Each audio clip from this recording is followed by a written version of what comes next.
جی وعلیکم السلام ورحمۃ اللہ وبرکاتہ۔ محترم بھائی نے نکاح مسیار کے حوالے سے جو پوچھا ہے،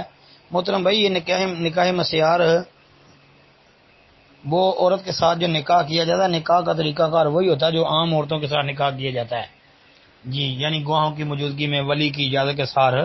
ساتھ یہ سارا طریقہ کار نکاح کا وہی ہے۔ بس اس میں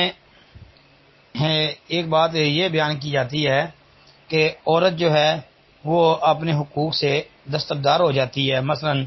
عورت کہتی ہے جی ٹھیک ہے میں نکاح کرتی ہوں اور میں جو ہے کسی قسم کے نان و نفقے کی جو ہے وہ میں مطالبہ نہیں کروں گی، اور اگر جس آدمی سے میں نکاح کر رہی ہوں اس کی پہلے بھی کوئی بیوی ہے، ایک ہے یا دو ہیں، تو میں یہ بھی مطالبہ نہیں کروں گی کہ بھائی ان کو چھوڑا جائے، یعنی میرا اس قسم کا کوئی کسی قسم کا مطالبہ نہیں ہوگا۔ تو ایسے نکاح کو اہل علم نے جائز قرار دیا جی۔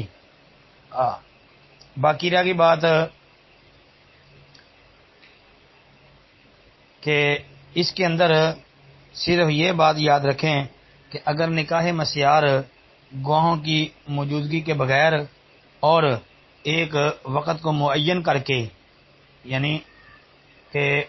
وقت کی قید لگا دی جائے کہ جی مہینے کے لیے کر رہا ہوں یا 2 مہینے کے لیے نکاح کر رہا ہوں یا 4 مہینے کے لیے، تو پھر یہ نکاح درست نہیں ہے۔ بغیر وقت طے کیے یعنی زندگی گزارنے کی غرض سے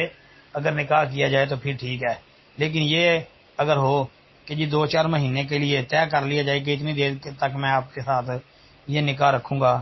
نکاح کروں گا، تو پھر بھائی یہ نکاح درست نہیں ہے۔ ورنہ اس کے علاوہ اگر عام جس طرح نکاح کیے جاتے ہیں اس طرح نکاح کیا جائے اور عورت جو ہے وہ نان و نفقے کا مطالبہ نہ کرے، اور یعنی جس طرح میں نے کہا کہ اگر اس آدمی کی پہلے بھی کوئی بیوی ہو ان کے بارے میں بھی کوئی کسی قسم کا مطالبہ نہ کرے کہ ان کو چھوڑا جائے، تو یہ نکاح درست ہوگا انشاءاللہ۔ السلام علیکم ورحمۃ اللہ۔